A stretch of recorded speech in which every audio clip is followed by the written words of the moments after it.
చాలా సంతోషం, మంచి ప్రశ్న. నేను ఇప్పుడే మీతో మనవి చేసి ఉన్నాను. ఒక గురువు యొక్క జీవితానికి సంబంధించినటువంటి విశేషాల సమాహారానికే గురువు గారి యొక్క సచ్చరిత్ర అని పిలుస్తారు. సాయిబాబా గారి విషయంలో కూడా అటువంటి సచ్చరిత్ర గ్రంథం ఉంది. దాన్ని పారాయణ చేస్తూ ఉంటారు. అది నిస్సందేహంగా పారాయణ యోగ్యమైనటువంటి గ్రంథం. అయితే ఇక్కడ మీరు ఒక్క విషయాన్ని బాగా గమనించాలి. కావ్యంలో, పురాణంలో ఏదైనా పారాయణకి సంబంధించిన విషయం ఉందనుకోండి, అది ఎప్పుడూ కూడా ఒక జరిగిన కథని తీసుకొచ్చి చెప్తూ ఉంటుంది. గురువుగారి సచ్చరిత్ర దగ్గరికి వచ్చేటప్పటికీ అది సాయిబాబా గారి సచ్చరిత్ర కానివ్వండి, వేరొక గురువు గారికి జీవితానికి సంబంధించిన చరిత్ర కానివ్వండి, అది రెండు విషయాలతో కూడుకుని ఉంటుంది. ఒకటి, గురువుగారు తనంత తానుగా నోరు విప్పి శిష్యులకు చేసినటువంటి హితోపదేశం. ఒకానొకప్పుడు సాయిబాబా గారు పరిప్రశ్న యొక్క గౌరవం ఏమిటో, పరిప్రశ్న అనబడేటటువంటి మాటకి ఉన్నటువంటి విలువేమిటో చెప్పారు. అలా గురువు తానే ఒక ఉపదేశాన్ని ఇచ్చి కాలంతో సంబంధం లేకుండా, ఒక ప్రత్యేకమైన కాలంలో సాయిబాబా గారి పాదాల దగ్గర కూర్చున్న వాళ్ళ కోసం మాత్రమే అని కాకుండా, ఎప్పటికీ కూడా ఎవరు ఆ పుస్తకం చదివినా వాళ్ళకందరికీ అందడం కోసం తానే నోరు విప్పి లోకానికి హితోపదేశం చేయడం కోసమని కొన్ని విశేషాల్ని చెప్తారు. రెండవది, గురువుగారు చేసినటువంటి పనులుంటాయి. అవి పైకి మీరు చదివారనుకోండి, ఒక కథ కింద కనపడతాయి. ఎందుకంటే అది జరిగిపోయిన ఒక చిన్న ఇతివృత్తం కదూ. గురువుగారు కూడా ఏదో చేశారు, ఒక పని చేశారు, అది మామూలు పని కింద కనపడుతుంది. కానీ అందులో ఉన్న తత్వం అర్థమైందనుకోండి, చాలా గొప్ప అనుగ్రహాన్ని ఇచ్చేస్తుంది. అది ఒక్కసారి ఆ తత్వం కానీ జీవితంలో అర్థమైందనుకోండి, ఆ అర్థమైన ఒక్క విషయం ఎంత స్థాయికి తీసుకెళ్ళిపోతుంది అంటే, ఒక్కొక్కసారి ఆ ఒక్క విషయమే ఇక పునర్జన్మ లేకుండా కూడా చేసేస్తుంది. నేను మీతో ఒక ఉదాహరణ చెప్పాలి అంటే, సాయిబాబా గారు ఒకానొకప్పుడు 2 మేకల్ని పట్టుకున్నారు. ఏదో మేకల గుంపు ముందు వెళ్ళిపోతుండగా ఆయన 2 మేకల్ని పట్టుకున్నారు. ఆయన ఎందుకు పట్టుకున్నారు ఆ 2 మేకల్ని ఎవరికి అర్థం కాలేదు. ఏదో 34 రూపాయలు ఎంతో ద్రవ్యాన్ని ఇచ్చి ఆ 2 మేకలు కొన్నారు. పక్కన ఉన్న వాళ్ళు అనుకున్నారు, 2 మేకలకి ఆ రోజుల్లో 9 రూపాయలు 10 రూపాయలు ఉంటాయేమో, ఇంత డబ్బు ఇచ్చేశారే గురువుగారు అమాయకులు అనుకున్నారు. కానీ సాయిబాబా గారికి తెలుసు, ఆయన ఎవరు తాను ఎక్కువ ద్రవ్యాన్ని వెచ్చించి మేకల్ని కొన్నానని అనుకుంటున్నారో వాళ్ళని పిలిచి ఒక మాట చెప్పారు. ఆయన అన్నారు, వీళ్ళిద్దరూ ఒకే తల్లిదండ్రుల యొక్క బిడ్డలు, వీళ్ళిద్దరు అన్నదమ్ములు ఒకప్పుడు, అప్పుడు నేను కూడా ఉన్నాను అన్నారు. ఏదిగా ఉన్నారు చెప్పలేదు. ఏదైనా పేరుతో ఒక వ్యక్తిగా ఉన్నారా చెప్పలేదు. అంటే అది ఎప్పుడూ ఉండేటటువంటి నిత్య పదార్థం పరబ్రహ్మం గురువు, అప్పుడూ ఉన్నారు. వీళ్ళిద్దరూ ఒక తల్లిదండ్రులకు పుట్టినటువంటి బిడ్డలుగా అన్నదమ్ములుగా ఉన్నారు. అన్నదమ్ములు పరమ ప్రేమతో జీవనం చెయ్యాలి, అన్నదమ్ముల్లా కలిసి ఉండండి అంటారు. అన్నదమ్ములంటేనే ప్రేమకి పరాకాష్ఠ. అటువంటి అన్నదమ్ములై పుట్టి వాళ్ళిద్దరూ మాత్సర్యం పెంచుకున్నారు ఐశ్వర్య సంబంధంగా. ఒకరినొకరు చంపేసుకుంటారేమోనన్నంత బెంగ పెరిగిపోయి ఒకప్పుడు నిజంగా ఇద్దరూ కలుసుకున్నప్పుడు కత్తులతో పొడుచుకుని చనిపోయారు. ఆ చనిపోయినటువంటి వాళ్ళు మేకలై పుట్టారు. ఆ జీవుడు మేక అన్న తొడుగులో ఉన్నాడు. ఆ జీవుడికి తెలియదు అప్పుడు ఆయన ఎలా ఉన్నారు. ఆయనే ఇప్పుడు సద్గురువుగా ఇప్పుడు ఉన్నారని వాటికి తెలియదు. తెలిసి ఉంటే వచ్చి కాళ్ళ మీద పడుతుంది. పడడానికి లోపల ఉన్న జీవుడికి తెలుసుకునే అవకాశం లేదు. ఎందుకంటే ఇక ఆ జన్మలో బుద్ధి ఉండదు.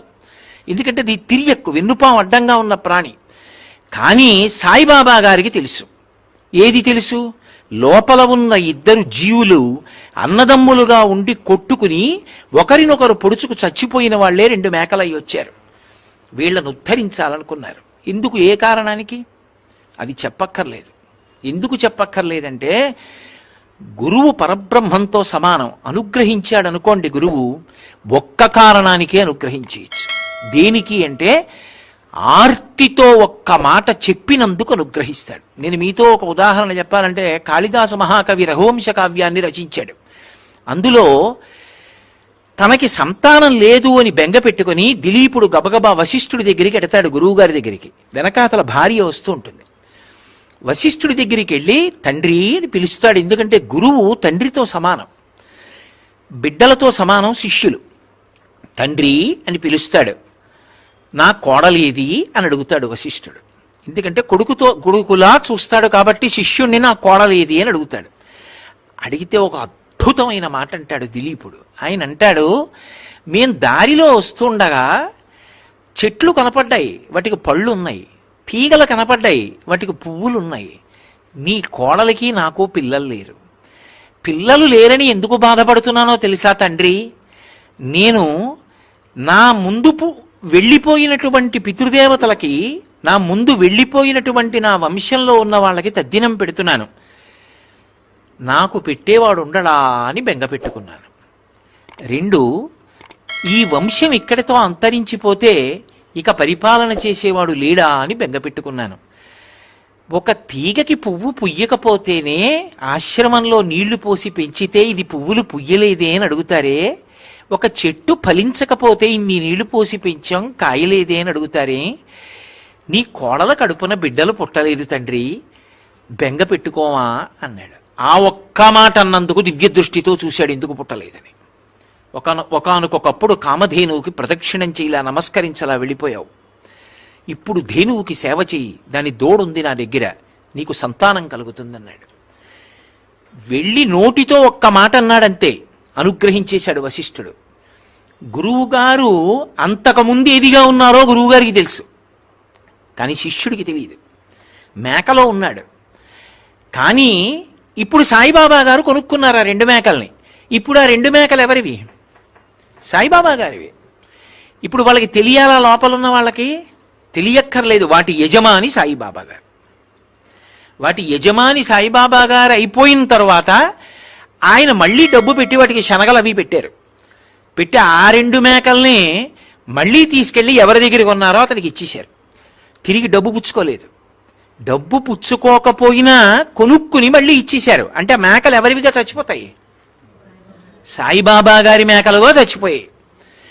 సాయిబాబా గారి మేకలుగా బతికి సాయిబాబా గారి మేకలుగా చచ్చిపోతే అందులో ఉన్న జీవుల యొక్క ఉన్నతిని చూడవలసిన అవసరం ఎవరి మీదకు ఉంటుంది? సాయిబాబా గారి మీదకు ఉంటుంది. అంటే ఇప్పుడు ఆయన ఆ కర్తవ్యాన్ని తన భుజాల మీద పెట్టుకున్నారు. ఇప్పుడు ఎవరు సాయిబాబా? అప్పటికి గురువు, కానీ అప్పుడు ఉన్నాను అంటే పరబ్రహ్మము. పరబ్రహ్మము కళావతారమై గురువుగా వచ్చింది. ఇప్పుడు సచ్చరిత్ర మీరు పారాయణ చేశారనుకోండి, కథగా చదవడం ఎప్పుడూ దోషం కాదు.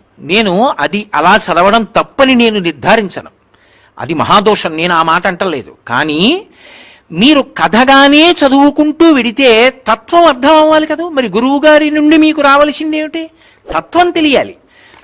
మీరు అది పారాయణ చేసేటప్పుడు హే భగవన్, ఇందులో ఉన్న తత్వం ఏమిటో మాకు అవగాహన అయ్యేట్టు చెయ్యండి అని సాయిబాబా గారికి నమస్కారం చేసి చదివారనుకోండి, ఒకసారి అర్థమైందనుకోండి. ఆ చచ్చిపోయిన వాళ్ళిద్దరూ మేకలే ఎందుకు అవ్వాలి? 2 బలులు ఎందుకు అవ్వకూడదు?